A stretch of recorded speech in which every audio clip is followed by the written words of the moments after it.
My name is Charles Edward Presley Jr., and a lot of people call me Chuck Presley. And how long have you been on the council? This will be I've been on there for one term. This will be my second term. How many years do you get in each term? 4 years. And what have you done past 4 years that you're proud of? Oh, proud of? Let's see. Well, first of all, I think when we ran, the biggest thing was open up the meetings. Do you want me looking at the camera or you? Doesn't matter. Okay. When we ran, we wanted to open up the meetings, so we got the meetings recorded. So Right. now you can watch the recordings of the meetings, and I put that on Facebook a lot and all that stuff. And then we ran on raises for the police officers. So we got 2 raises in the past 4 years, which now allows us to retain guys, because what we were doing was training people, and they would just, after the 2-year contract up, was leave. And we couldn't retain certifieds or any of that stuff. This is for local police? Yes, Okay. for just the Bluefield, Virginia police officers. Okay. So now we're competitive with everybody else. Okay. And it was about a $10,000 difference to when I started to what we have now. Well, that's very interesting. I mean, we talked earlier about people from cities and suburbs coming. Have you seen an increase in applications of experienced officers from other parts of the state? Not parts of the state. We're still higher. We've always been known to hire younger cops, and we do get some certifieds and stuff like that. But we are basically retaining what we've had come in. And so we gave the second raise just in July. Well, the new budget started July 1st. So with that, we shouldn't have seen this right now. Hopefully, but you never know. With the state of Virginia is changing all these laws going towards police officers, you don't know if you're going to have some stay or some just retire early because of them or quit. So that's a question too from the state level. Okay. Is there anything that from the past 4 years that you wanted to get done that are still unresolved that you'd like to see done in your next term? One thing I would love to do, because what I do is I have a big following on Facebook. I ask people questions online. I post a lot of stuff every week of what we're doing, what's coming up, our agendas, videos. And I think what I'd like to see is each council member get assigned a district. You split the town up into 5 pieces or 6 pieces, and every year you get assigned a different district so you get to know your people. Right. And there's more openness, because I'm getting to meet a lot of people, and I've done a lot meeting with people, getting, someone wants a guardrail fixed, someone wants an alley paved. But it seems like sometimes I want them to reach out to other council members so they get their, familiar with them. So it's just not a popularity contest, and that's what we've had for years. It's ever who knows the most people gets elected on. But seriously, when you're in this position, you have to know something about budgets and stuff like that too. Okay. And it's very important that you understand numbers. Okay. So Any other projects that you'd like to see done in the next 4 years? projects, well, I like to see we can evolve our rec park with some more stuff for the kids. Such as? Well, baseball is huge. We've had a lot of big tournaments coming here, and that brings in a lot of money. Unfortunately, people don't stay here because we don't have hotels, but they do spend on our restaurants. So we want to get some of that transient tax in there, so I think we can pull that. We need to work more with Bluefield College. They're one of our biggest generators of income. People staying here, thousands of kids, hundreds of employees that are spending money at our gas stations, our restaurants, our Walmart, or Lowe's. So we need to focus on working with them too, and I think that would be major. And also, as we talked before, if we could somehow work on what we got, especially out in the Bluestone with our infrastructure work, develop stuff a little bit more, and a little bit, maybe have some tax structure things we can work with that say, hey, you come in here, don't worry about this tax for 10 years if you're going to be here for X amount of years. But that's going to bring money to us on other avenues too, like with your gas tax and all that.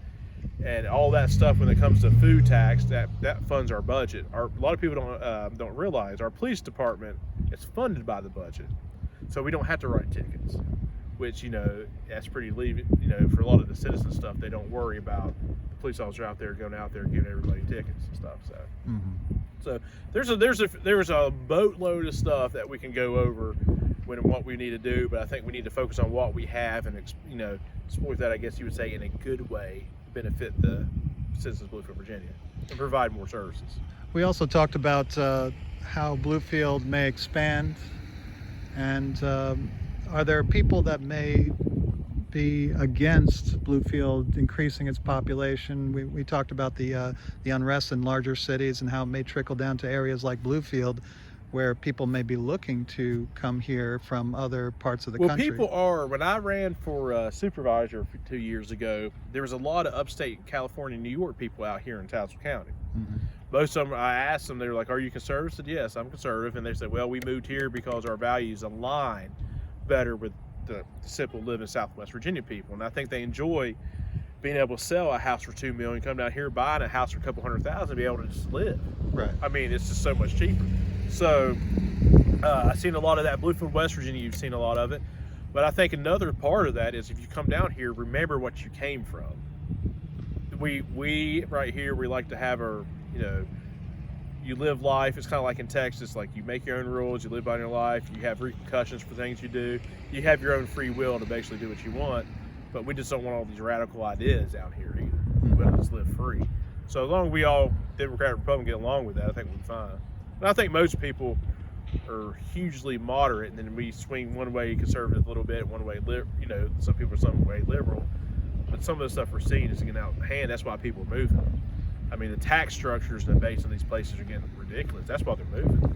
And these rules and stuff. So they got all these crazy kids screaming at me. So, but yeah, I think if they come down here, great. And but you've seen though, you haven't seen younger people move down here. You've seen retired people move down here. So is that going to benefit us with some of the sports stuff? I don't know, because right now we have a niche type of industry. It's very coal-based, power, energy-based stuff. So we need to explore on some other avenues too if we can. But we also should probably make what we have grow a little bit bigger as well. So. Well, one of the ways that we talked about earlier was that people are learning that they can work remotely more now. Yes. And that our infrastructure, as far as that's concerned, is a concern. It's something that it's lacking. And I think, like you're saying now, this has become, for instance, my friends that work with Dish Network, they can get promoted to a job in Colorado and still live in Bluefield just because they have the time in. Right. And it's like you're saying, they just have to have access to the internet and all that stuff. So we need to work on our fundamentals of our infrastructure so people can say, you know what, I want to come to Bluefield. I don't have any traffic until the Grand Beaver game. We have all this stuff and we need more. I get it. And that's private money needs to come in a little bit more, but they'd be like, this simple way of life is what we like. Fresh air, not a high crime rate, friendly people. So I think we can promote that, let people know that we're here and we're a good place. And maybe that's something we can do this time around. I can get a committee like, hey, let's promote Bluefield a lot better. And how can we promote Bluefield, or should we promote Bluefield, or just let people find us? I think we should promote it as just, if you want to feel like a family, come here. But I think it's about doing videos. You need a PR person, someone, or a council, form a committee of people to say, hey, this is what we need to do, and we need to try to do it. I think that's a question. It's hard to answer that question because I've never done it, but I think if we can kind of follow some places and show, hey, you can't say, hey, we have 10 restaurants that are, unique to some places like a Christiansburg, but we have these mountains if you like to be away and you like to go hiking, so we got to exploit that too in a good way and say, hey, this is what we do and this is what we have. So Would then some projects you talked about the rec park, yeah, maybe making some more of these hiking trails more visible, more accessible. It's all, yeah, and that comes from, I think when you get into politics, it comes with effort and people willing to put it in and doing it. So we can get people on board that really have the energy to do it, we can make it happen. But as sitting on the council, sitting on the board with 6 people, if I have a great idea and I'm the only willing one wanting to do it, it's not going to work because I have to get the other council members on it. So we're going to have to work together and say, okay, what do we really need to do to turn this around this time? And I think we have a board now that's going to be on there that we can. Well, we talked about baseball tournaments coming in, and that's a big area that we're looking into. But there are other things like mountain bike races or 5K races that can be done that promote the town and Yes. the area. And I think the idea of that, and I've told people, it's odd when you get on a council, people think you have all the questions. And I think, like your idea right there, that needs to be more people involvement from the community. Like you come to the council and say, hey, we need to do this and do that. And let's work together to grow it together and have you and a group of people that are passionate about that doing this. Well, I can be like, okay, let's get a group here that's passionate about the baseball, a group here that's passionate about the soccer, and work as a team. Because one thing when you're on the council too, a lot of people call me like, "Hey, what were the police doing today?" I'm like, "I don't know. They have a department head, they have a town manager, and they deal with that. We don't know a lot of the daily operations and stuff, and we could probably know more. I think we're going to start getting the town manager to send us a weekly report on just simple stuff. It don't have to be in detail, like, hey, the police did this many stops, this incident might have happened with the fire department, the water line busting on this street. So when people ask us, we don't seem as misinformed, because a lot of times people ask me like, hey, what's going on over here? I'm like, I don't really know, because we're not there to run the town, we're just here to guide the town manager and stuff. So Okay. but there's a lot we can do.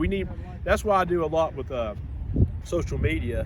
I'm getting being close to like 2,000 followers just in this area, and I post stuff all the time because I want people to be more involved. Right. It takes a lot of it. And you can't affect. Okay, we all know there's a presidential election. What Trump does and Biden does will it affect us really a whole lot? Probably not when they get in office, because still got the Congress, you got the House, But locally, we can do a lot. And I think more people need to be enthusiastic about it. And I think over the times, it's been more of a hush-hush. All they're going to do what they want anyway. Now with this new board in here, I think you got people like, okay, we're ready to rock and roll. So I think the morale has to change from there, then everything else will fall in place. And if there's one thing that you would like the people of Bluefield to know about what the town council is about, what they're going to do, how to contact them, what would you like them to know? Come contact us. I sent out a letter to most people. I don't know if you got it this year. I sent a letter. Did you get the one at your house that said this is Councilman Presley? I don't believe so. If you didn't, I'm going to send them again. I'm going to do one at the beginning of the year. It's a postcard that shows all the town contacts, just like departments and stuff. I just want people to know this council's really to work, and we're approachable.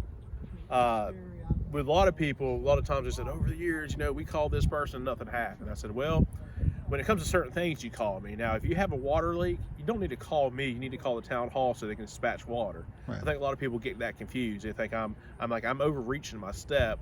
And then when you have somebody that works under you, they're gonna be like, well, why are they calling him? They call me. That's my job, and it builds some strife sometimes.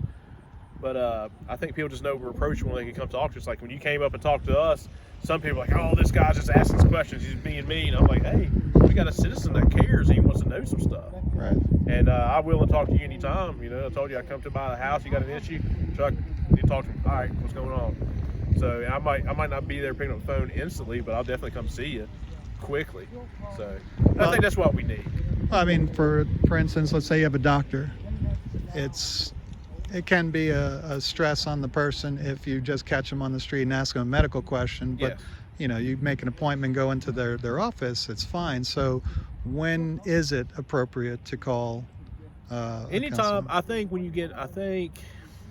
because I mean, there's something like I'm willing Yes. to do it, and then there's something that doesn't give me stress, extra. Well, I think extra when you work. get into the political sphere of everything, when you become a council member, you can take two roads.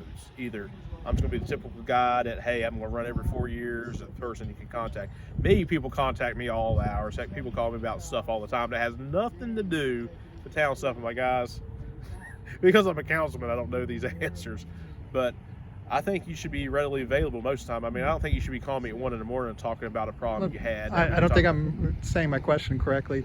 Let's say you're the type of person that does not want to disturb Chuck Presley on his personal time, and you want to talk to him about something, but you want to wait to a time that is Come to the council meetings. council meetings. They're every other, they're the second and fourth. Some weeks you have 5 Tuesdays. So the months, that's usually the second and the last meeting, depending on the month and stuff. So just come there. If you want to do it that route, call the town hall, tell them to leave a message for me directly or any other council member. Email. I have email. It can, if you're talking to me personally, I can't talk for other guys, but anybody can contact me anytime. I talk to everybody. But I wouldn't be discouraged to talk to because you think I think I've seen a lot of this now. People will say, hey man, I don't mean to bug you. I'm like, you're not bugging me when you call me. Bugging me is like keep on pounding me about the same thing after I've got it fixed for 2 days. Right. Yeah, but to me, I don't get any personal gripe. I took this job, and I think this is a lot of things. I've heard politicians say, oh, this job is so hard, why are we doing this, why are we doing that? Then don't run for it. If you're gonna do this, you have to be available and do what people want you to do because you're a public servant. So I think that's what we need more of, is understand you do this for a reason, not for the, hey, I want this title. And Some people do, some people don't. So call me anytime. That's what I would say.